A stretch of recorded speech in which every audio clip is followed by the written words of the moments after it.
Una vez que llega el paciente ya con una idea preconcebida de que quiere saber si es un buen candidato para cirugía refractiva corneal, pues le hacemos una serie de pruebas que empiezan nuestro equipo de optometristas. Tenemos varios optometristas en nuestra clínica y empiezan pues realizándole una serie de test. El primero, el más sencillo, el de la agudeza visual, saber cuánto ven nuestros pacientes sin ningún tipo de corrección óptica. Posteriormente intentamos analizar de manera muy exhaustiva cuál es el defecto refractivo que tienen, si son miopes, si son hipermétropes, si tienen astigmatismo, qué nivel de agudeza visual consiguen con su corrección convencional. No todo el mundo alcanza el 100%.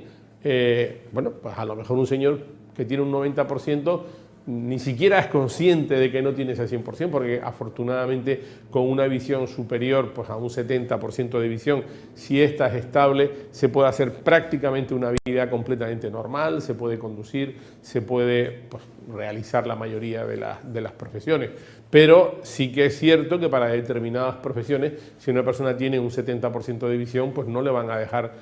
ser piloto comercial, o si no eres capaz de ver más de un 70% sin corrección óptica, pues no puedes entrar en la Policía Nacional. Pues este tipo de información nosotros la manejamos con nuestros pacientes y empezamos ahí un periodo de prueba. Se le hace una topografía corneal para saber cómo está la cara anterior de la córnea, cómo está la cara posterior, el grado de curvatura que tiene, si existe alguna asimetría entre la cara anterior y la cara posterior, si existe alguna asimetría entre la parte superior de la córnea y la parte inferior, si el ojo está más curvo en un lado que en el otro de forma patológica que pueda ser una contraindicación para el procedimiento que vienen a buscar, que es en definitiva el de una cirugía refractiva corneal. Realizamos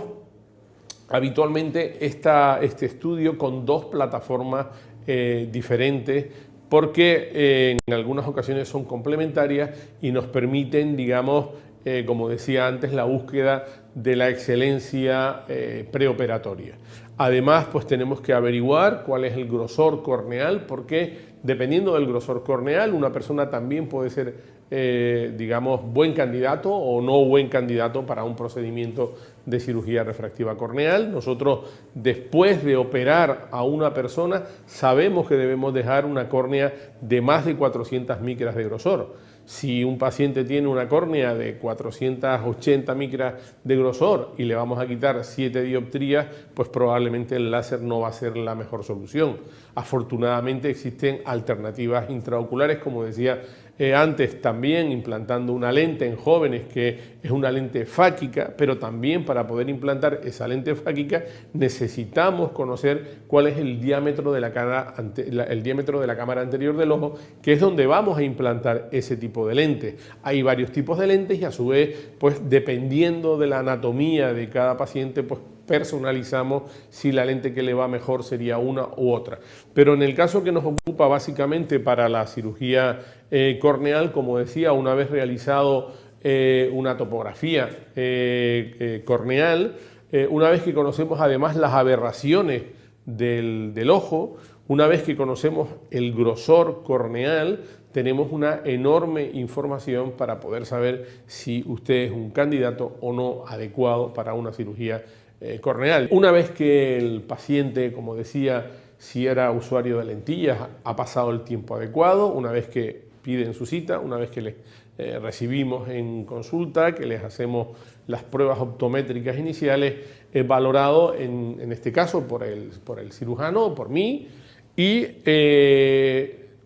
digamos que yo, una vez estudiado todas las pruebas que mis compañeros los optometristas han realizado, decido si el paciente es un buen candidato o no, y en base a ello pues buscamos una fecha para el procedimiento, para desarrollar el procedimiento.